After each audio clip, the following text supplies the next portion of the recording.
Verso la fine dell'Ottocento in Sicilia viveva un bandito gentiluomo. Bandito perché era un bandito, gentiluomo perché era bravissimo a cantare le serenate. Stiamo parlando di Gaudenzio Playa. Gaudenzio aveva la fama di essere una specie di Robin Hood, però un Robin Hood di ferro. Infatti il giornale di Sicilia, già nel 1873, in un articolo lo definì un uomo di ferro, un combattente e un guerriero. Quindi già lui aveva un po' sta fama. Ma poi, sempre in quell'anno, lui e la sua banda dei giulianesi, venivano da Giuliana, dal paese di Giuliana, riuscirono a portare a termine un colpo, una rapina così ricca da permettere di ritirarsi. Così Gaudenzio se ne tornò nel suo nascondiglio nel bosco di Scimoncello, dove ad attenderlo c'era Pasqua lo Bue, la sua compagna. In realtà, una volta arrivata a casa non trovò solo Pasqua, ma c'era anche Peppa Calivà, che era una cugina di Gaudenzio Playa. L'uomo di Peppa era stato arrestato, era in carcere, lei stava fuggendo alla polizia e chiedeva aiuto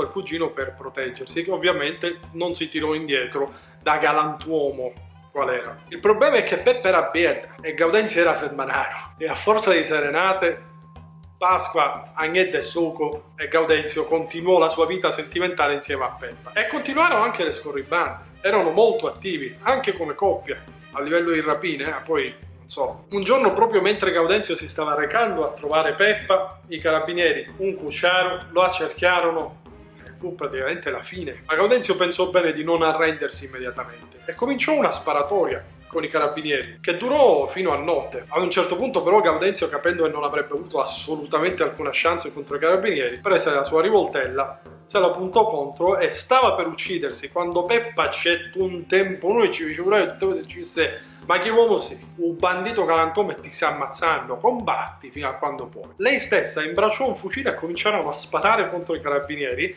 facendosi peraltro strada e riuscendo a scappare col favore della notte.